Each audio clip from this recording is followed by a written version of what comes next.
Го прегазил девојчето и избегал. 11-годишно девојче на пештачки премин било прегазено и оставено без притоа да и се понуди помош.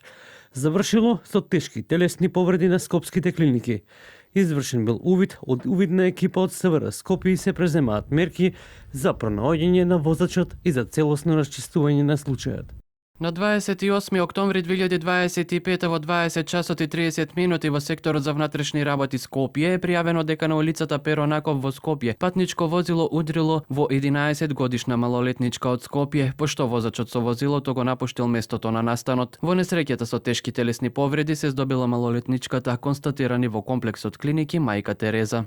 Зачестените сообраќајни незгоди, особено со последици по човекот, се и социолошки феномен на кој треба да се обрне посебно внимание, вели социологот Илија Ацевски.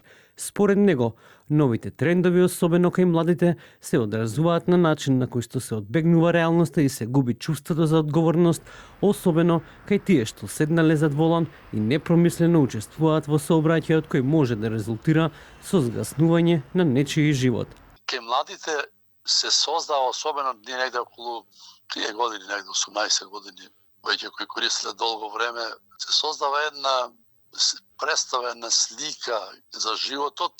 Кога ќе се најдат во таа ситуација, тие излегуваат од таа реалност, поврзана, овде говориме за сообраќајот, дека нешто може ова незгодно да се случи.